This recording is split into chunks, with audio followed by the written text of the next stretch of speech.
Hai hai hai, welcome back to KI Arwan Queen of Tears episode 2. Sebelum ke alur ceritanya, jangan lupa like, comment, share, and subscribe.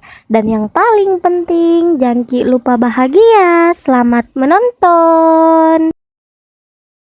Hain yang telah melakukan pemeriksaan di rumah sakit menerima telepon dari dokter akan hasil pemeriksaannya. Dirinya pun mengajak Hyunwoo untuk menemaninya. Namun di luar Nurul, Hyunwoo malah marah kepadanya dan langsung bergegas pergi. Hain akhirnya pergi sendirian, tapi saat di rumah sakit dirinya mengalami kejadian aneh. Hain belakangan sering berhalusinasi dan lupa apa yang telah dirinya lakukan beberapa jam yang lalu. Ternyata Hain mengidap penyakit tumor langka dan itu semua akibat dari penyakit yang diidapnya. Dokter mengatakan hanya ada sedikit orang yang mengidap penyakit seperti itu di dunia dan belum ada dokter ahli yang berhasil mengobati penyakit jenis itu. Orang yang mengidapnya kiranya hanya akan bertahan sekitar 3 bulan. Hain sangat terkejut dengan perkataan dokter itu. Sesampainya di rumah, dirinya pun memberitahu Hyunwoo akan penyakitnya. Hyunwoo yang mendengar perkataan istrinya sangat sedih sampai memeluknya. Hain yang tak pernah menduga reaksi Hyunwoo akan seperti itu, sangat terkejut. Apakah Hyunwoo benar-benar bersedih dan melupakan semua perlakuan Hain dan keluarganya? Atau dirinya sudah memikirkan rencana lain? Di pagi hari, Hyunwoo tampaknya tidur nyenyak malam ini. Apakah rencana yang akan Hyunwoo jalankan sekarang? Hyunwoo kemudian ke kamar Hain.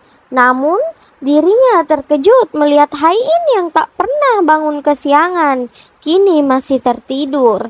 Dirinya pun berusaha membangunkannya dengan berbagai cara.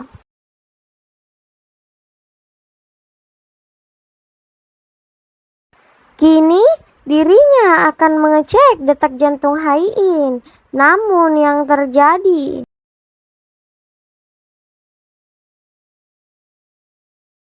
hari ini Hyunwoo mengajak Hain ke dokter untuk mengecek kembali hasil diagnosanya.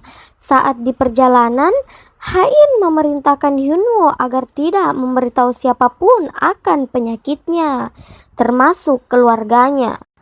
Hyunwoo pun terkejut mendengar alasan Hain tak ingin memberitahu keluarganya. Hain tak ingin semua sahamnya diperebutkan oleh keluarganya.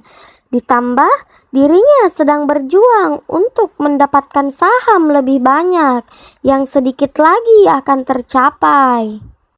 Di rumah sakit, ternyata hasil diagnosanya sama saja. Hain yang marah bergegas keluar dari ruangan. Namun, saat berjalan keluar dari rumah sakit, dirinya bersedih melihat seorang gadis yang duduk di kursi roda. Dirinya berpikir, akankah ia bernasib seperti itu juga? Di sisi lain, adik laki-laki Hain melakukan sebuah kesalahan besar dan langsung dimarahi oleh sang kakek, pemilik saham terbesar dalam keluarga. Kesalahan itu ditemukan oleh tim hukum Hyunwoo dan langsung memberitahu sang kakek. Saat dimarahi, So tiba-tiba terkena serangan jantung ringan. Ibunya yang mengetahui itu benar-benar marah kepada Hyunwoo dan langsung mendatanginya. Namun, ibunya lebih dulu bertemu dengan Hain.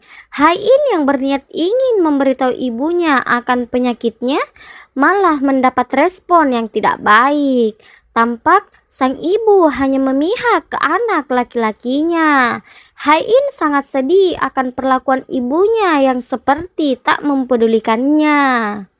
Setelah pulang dari rumah sakit, Hyunwoo bertemu dengan teman baiknya, seorang pengacara yang akan membantunya untuk bercerai. Namun, Hyunwoo merasa dirinya tak perlu lagi bercerai dan akan menunggu hingga 3 bulan.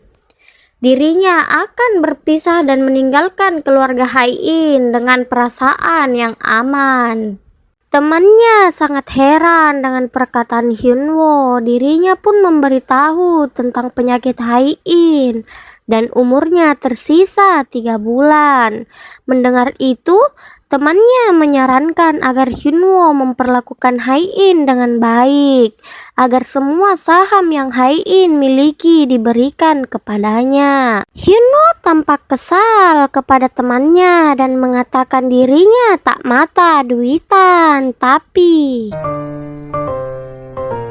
Hyunwoo diam-diam memulai rencananya, diawali dengan memberi bunga kepada Hai-in dengan alasan hari jadi pernikahan.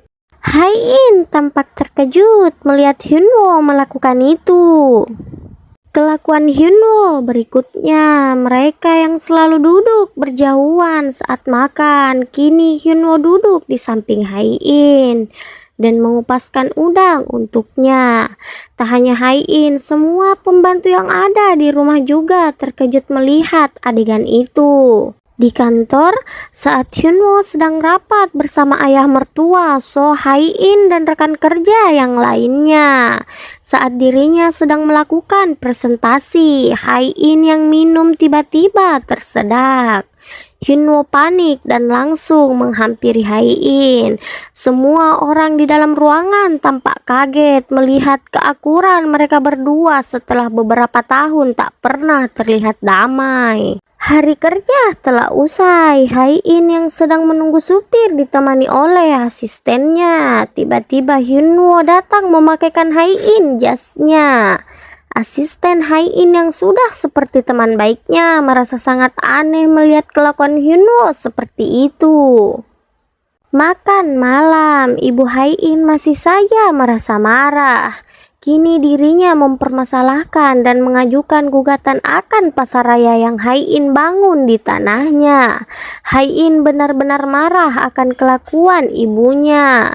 Dengan tangan gemetar, Hai-in mengatakan mengapa baru mempermasalahkan hal itu saat pasaraya yang ia bangun telah selesai. Saat ibunya sedang menjawab, tiba-tiba Hyunwoo yang dengan gagah berani menyela perkataan sang mertua dan mengatakan dirinya akan mengurus masalah gugatan pasaraya Hai-in.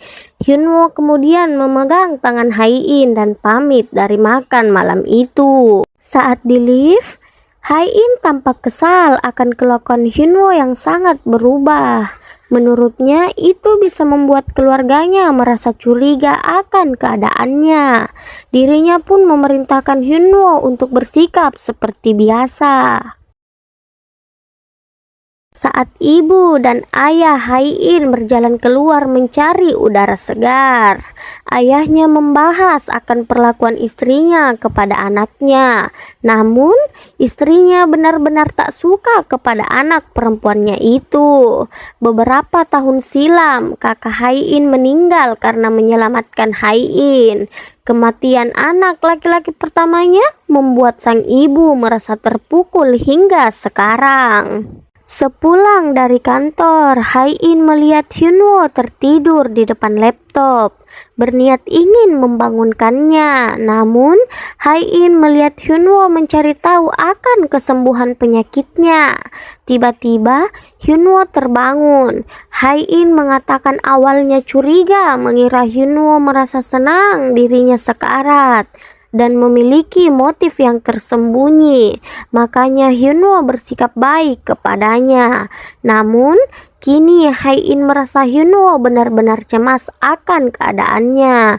Dirinya yang mulai putus asa kini memiliki alasan melawan penyakitnya dan akan mencari cara untuk pengobatannya agar bisa hidup lebih lama demi Hyunwoo.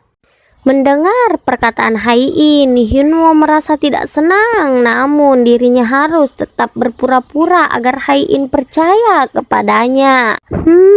Sepertinya kini Hyunwoo mulai berhasil menjalankan rencananya. Acara launching perdana brand Hershina di Korea. brand Asia ternama milik Pak Herman. Semua pengusaha besar datang ke sana, berharap brand tersebut bisa masuk ke pasar raya miliknya. Di balik brand Hershina ada seorang laki-laki bernama Davidion yang menjadi alasan brand itu bisa diluncurkan. Davidion merupakan seorang yang memegang kendali uang minyak Timur Tengah dan sedang mencari investasi baru di Korea. Davidion bukan hanya pengusaha sukses, tapi dia juga merupakan mantan kekasih Hai-in. Saat di acara Hershina, Hai-in didatangi oleh teman lamanya dan berkata, tak mungkin Pak Herman akan bekerja sama dengan orang yang tidak memiliki hubungan baik dengan orang terdekatnya. Seperti Hai-in yang datang sendirian, sedangkan semua orang datang bersama pasangannya.